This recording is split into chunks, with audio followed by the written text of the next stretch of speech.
નમસ્કાર મિત્રો, એકવાર ફરીથી સ્વાગત છે તમારું આપણી યુટ્યુબ ચેનલમાં. જે ભરતીની આપણે લાંબા સમયથી રાહ જોઈ રહ્યા હતા, ફાઇનલી આજે ભરતીનું નોટિફિકેશન છે જાહેર કરી દેવામાં આવ્યું છે. જી હા મિત્રો, વાત કરી રહ્યા છીએ આપણે ઇન્ડિયન આર્મી અગ્નિવીરની, જેનું નોટિફિકેશન છે જાહેર કરી દેવામાં આવ્યું છે. હવે આપણે આજના વિડીયોમાં જાણીશું કે ફોર્મ ક્યારથી ભરાશે, ક્વોલિફિકેશન શું રહેશે, છેલ્લી તારીખ કઈ છે, ગ્રાઉન્ડ કેવી રીતના રહેશે વગેરેની સંપૂર્ણ માહિતી છે તમને આજના વિડીયોમાં જણાવીશ. તો વિડીયો છેલ્લે સુધી જોવા વિનંતી. અને જે લોકો આપણી ચેનલમાં નવા હોય તો પ્લીઝ આ ચેનલને સબસ્ક્રાઇબ કરી લો, બાજુમાં આપેલા બેલ આઇકન પર ક્લિક કરી લો, કારણ કે આપણી ચેનલમાં સરકારી ભરતીની માહિતી સૌથી પહેલાં અને સચોટ આપવામાં આવે છે. જેમાં આપણે વાત કરીએ સૌપ્રથમ તો આ નોટિફિકેશન છે એ ઇન્ડિયન આર્મી તરફથી બહાર પાડવામાં આવ્યું છે. જે કેટેગરી છે એ આર્મી અગ્નિપથ સ્કીમ યોજના અંતર્ગત જે પોસ્ટ રહેશે તમારે અગ્નિવીરની પોસ્ટ રહેશે. અને વેકેન્સી એટલે કે કુલ જગ્યા છે 25,000 કરતાં વધારે જગ્યા પર આ ભરતી બહાર પાડવામાં આવેલી છે. અને સેલેરીની વાત કરીએ તો સેલેરી રહેશે 30,000.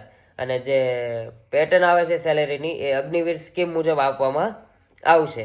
જોબ લોકેશન છે એ ઓલ ઇન્ડિયા રહેશે. અને ફોર્મ ભરવાનું જે માધ્યમ છે તમારે ઓનલાઈન ફોર્મ ફિલઅપ કરવાનું રહેશે. જેમાં આપણે સેલેરી સ્ટ્રક્ચરની વાત કરી લઈએ તો સેલેરી સ્ટ્રક્ચર છે આ રીતના રહેશે. જે ફર્સ્ટ યર માટે 30,000 આપવામાં આવે છે, સેકન્ડ યર માટે 33,000 આપવામાં આવે છે, થર્ડ યર માટે 36,500 અને ફોર્થ યર માટે 40,000 રૂપિયા સેલેરી આપવામાં આવે છે. 4 વર્ષના અંતે છે એ તમને 11,71,000 છે એ સેવા નિધિ પેકેજ આપવામાં આવે છે. સિલેક્શન પ્રોસેસ કઈ રીતની રહેશે? તો સિલેક્શન પ્રોસેસમાં જે છે એ તમારે સૌપ્રથમ રિટન એક્ઝામ આપવાની રહેશે. ત્યારબાદ તમારે ફિઝિકલ ટેસ્ટ આપવાની રહેશે અને ફિઝિકલ મેઝરમેન્ટ ટેસ્ટ જે આવે છે એ આપવાની રહેશે.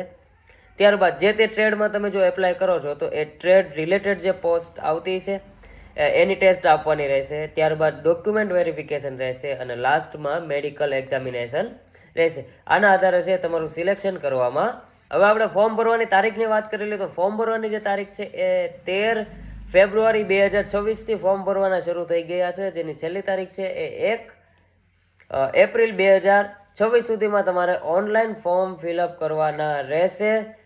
અને જે એક્ઝામની તારીખ છે એ 1 થી લઈને 15 જૂન 2026 સુધીમાં છે એક્ઝામ લેવામાં આવશે. એપ્લિકેશન ફીઝની વાત કરીએ તો ફીઝ જે છે એ 250 રૂપિયા છે ઓપન ઓબીસી અને ઈડબ્લ્યુએસ કેટેગરીના ઉમેદવાર માટે. જ્યારે એસસી એસટી માટે પણ 250 રૂપિયા ચલણ રાખવામાં આવ્યું છે. અને જે પેમેન્ટ છે તમારે ઓનલાઈન ચૂકવણી કરવાનું રહેશે. ઉંમર મર્યાદાની વાત કરી લઈએ તો ઉંમર મર્યાદા છે અગ્નિવીર જીડી ટેકનિકલ આસિસ્ટન્ટ અને ટ્રેડમેનમાં જે છે એ 17.5 લઈને 22 વર્ષ સુધી રાખવામાં આવી છે. જ્યારે સોલ્જર ટેકનિકલમાં 17.5 લઈને 23 વર્ષ રાખવામાં આવી છે. સિપોય ફાર્મામાં જે છે એ 19 વર્ષથી લઈને 25 વર્ષ રાખવામાં આવી છે. જેસીઓ રિલીજિયસ ટીચરમાં 25થી લઈને 34 વર્ષ છે. જેસીઓ કેટરિંગમાં 21થી લઈને 27 વર્ષ છે. હવલદારમાં જે છે એ 20થી લઈને 25 વર્ષ રાખવામાં આવેલી છે. આ સિવાયનું જે ઓફિશિયલ નોટિફિકેશન છે જેમાં તમે વિસ્તારથી માહિતી ચેક કરી શકો છો, જેની લિંક હું નીચે ડિસ્ક્રિપ્શન બોક્સમાં આપી દઉં છું. ત્યાં જઈને તમે નોટિફિકેશન ચેક કરી શકો છો. હવે લાયકાત શું રહેશે? તો લાયકાતની વાત કરી લે તો અગ્નિવીર જીડીની વાત કરી ઓલ આર્મ જે આવે છે તેમાં તમારે 10 પાસ મિનિમમ 45% માર્ક સાથે હોવા જોઈએ. અને દરેક સબ્જેક્ટમાં છે એ 33%થી વધારે માર્ક હોવા જોઈએ. તો તમે છે અગ્નિવીર જનરલ ડ્યુટી એટલે કે જીડીમાં ફોર્મ ભરી શકો છો. જ્યારે ટેકનિકલમાં જો તમારે ફોર્મ ભરવું હોય તો ટેકનિકલમાં ફોર્મ ભરવા માટે જે છે એ 12 પાસ હોવું જોઈએ. સાયન્સ સ્ટ્રીમમાં સાથે ફિઝિક્સ, કેમેસ્ટ્રી, મેથ અને ઇંગ્લિશમાં મિનિમમ 50% માર્ક હોવા જોઈએ. ત્યાર પછી અગ્નિવીર ક્લાર્કની વાત કરીએ જે સ્ટોર કીપર ટેકનિકલ આવે છે, જેમાં 12 પાસ કોઈ પણ સ્ટ્રીમમાં એટલે કે આર્ટ્સ, કોમર્સ, સાયન્સમાં 60% માર્ક હોવા જોઈએ. તો તમે છે અગ્નિવીર ક્લાર્કમાં ફોર્મ ફિલઅપ કરી શકો છો. અગ્નિવીર ટ્રેડમેનની વાત કરીએ તો જેમાં ટ્રેડમેનમાં છે એ સિમ્પલ 10 પાસ રાખવામાં આવેલું છે. અગ્નિવીર ટ્રેડમેનમાં 2 કેટેગરી આવે છે, એક 8 પાસ અને એક 10 પાસ. એમાં જે 8 પાસ ઉપર આપવામાં આવે છે જેમાં ફક્ત ને ફક્ત 8 પાસ ઉમેદવાર હોય એ જ લોકો ફોર્મ ભરી શકે છે. અને 10 પાસમાં જે લોકોને ભરવું હોય તો એ લોકો 10 પાસ વાળું જે આવે છે તેમાં એપ્લાય કરી શકે છે.